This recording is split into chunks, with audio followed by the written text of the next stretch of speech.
საშინაო სკოლის გაკვეთილებს წარმოგიდგენთ კომპანია Silknet.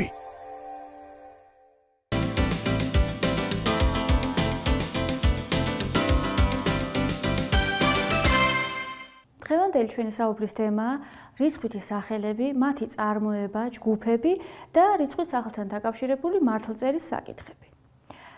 რიცხვითი სახელი ეს არის სახელი, რომელიც რაოდენობრივ წარმოდგენას გვაძლევს საგანზე. რა რაოდენობის არის, მე რამდენია, ან გვიჩვენებს ნაწილს მთელთან მიმართებით. ყოველივე ზემოთქმულიდან გამომდინარე, ქართულში გვაქვს რიცხვითი სახელის სამი ჯგუფი. ეს არის რაოდენობითი, რიგობითი და წილობითი რიცხვითი სახელები. განვიხილოთ ისინი ცალ-ცალკე. რაოდენობითი რიცხვითი სახელი, ეს ის რიცხვითი სახელია, რომელიც საგნის რაოდენობაზე მიგვითითებს. გვიჩვენებს თუ რამდენია საგანი. რიცხვითი სახელებია მაგალითად 2, 3, 5, 100, მილიონი, 37 და ასე შემდეგ. მაგრამ ეს რაც ჩამოვთვალეთ, ეს ყველაფერი არის გარკვეული რიცხვითი სახელები, ანუ კონკრეტულად მიგვითითებს თუ რამდენია საგანი. გვაქვს გაურკვეველი რიცხვის მაჩვენებელი რიცხვითი სახელებიც. ასეთებია მაგალითად მრავალი, ცოტა, ბევრი. აქ ზუსტად რაოდენობა ჩვენ არ ვიცით, პირობითი არის, ვთქვათ, მითითება, ზოგი ბევრთან შედარებით შეიძლება ცოტა იყოს ან პირიქით. რაოდენობითი რიცხვითი სახელები ქართულში არის მარტივი წარმოებისა, აგებულების მიხედვით, მაგალითად 1, 3, 5, 10, 100 და ასევე რთული, თქვა 11, 37, 127 და ასე შემდეგ. რაც შეეხება რიგობით რიცხვით სახელებს, რიგობითი რიცხვითი სახელი მიგვითითებს საგნის რიგს. მე რამდენია, ის ვთქვათ, მე7, მე100, 30, მე1000 და ასე შემდეგ. მე1, ანუ ერთისგან წარმოებული რიგობითი სახელი ცალკე არ გვხვდება, პირველი იხმარება მის ნაცვლად, მაგრამ რთულ სიტყვებში მე1-ს გამოიყენებთ, ვთქვათ, 21, 100, 21 და ასე შემდეგ. რაც შეეხება წილობით რიცხვით სახელებს, წილობითი რიცხვითი სახელი მიგვითითებს ნაწილზე მთელთან შედარებით. მე10, მე13, მე15 და ასე შემდეგ. როგორი წარმოება რიგობითი და წილობითი რიცხვითი სახელები? წარმოება საკმაოდ მარტივია.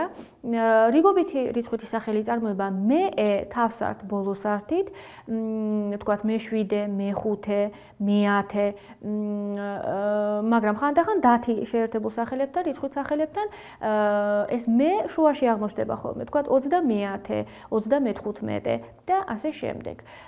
რაც შეეხება წილობით რიცხვით სახელებს, მე და ად წარმოება გამოიყენება აქ, თავსართ ბოლოსართები მე13, მე4, მე5, ოღონდ მეორადის ნაცვლად ნახევარი გამოიყენება ჩვეულებრივ სასაუბრო მეტყველებაში. რაც შეეხება ბრუნებას, როგორ იბრუნება რიცხვითი სახელი?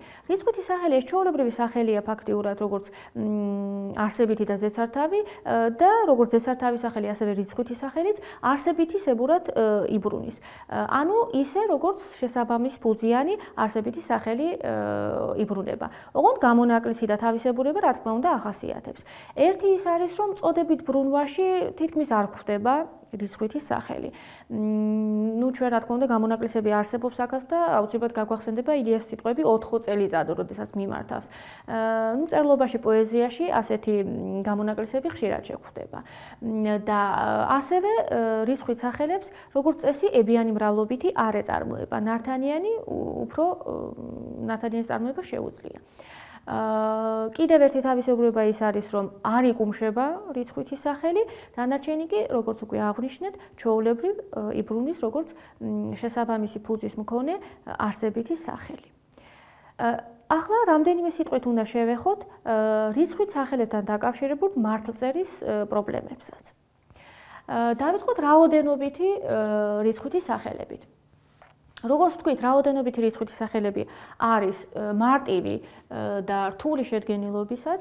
მარტივია, ვთქვათ, 10, წარმოება, 17 ეს არის რთული შედგენილობა, მაგრამ ერთად იწერება, 101 ასევე შედგენილი რიცხვითი სახელია, მაგრამ ცალ-ცალკე იწერება.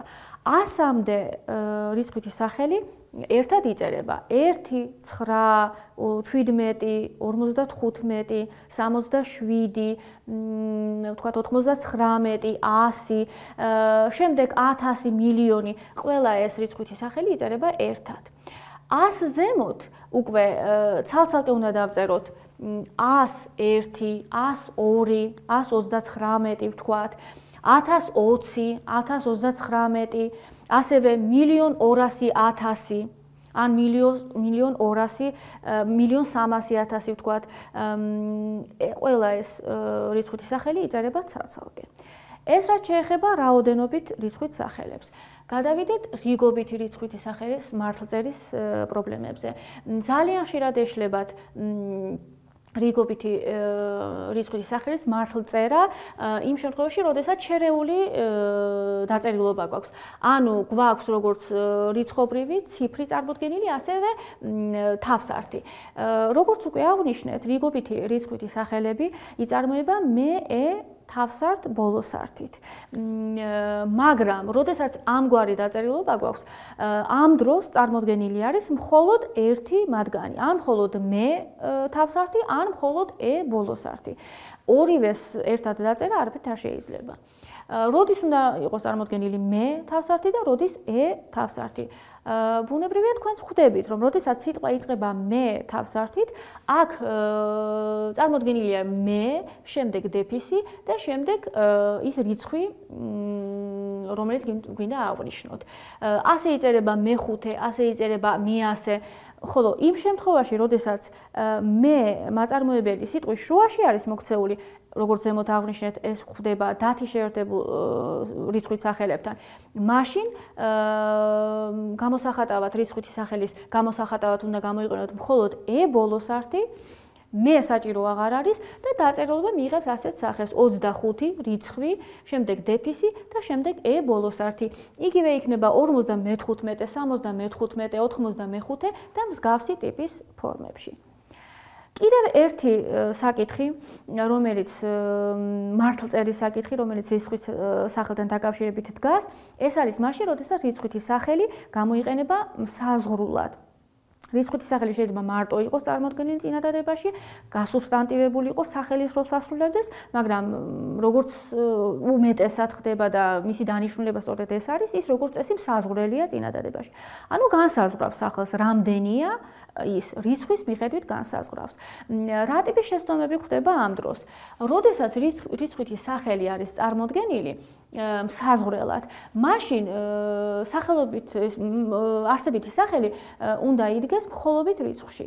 2 ბიჭი, ან თქვათ 5 ყვავილი, 10 კაცი, 7 ბაღი, 1000 მასწავლებელი და ასე შემდეგ.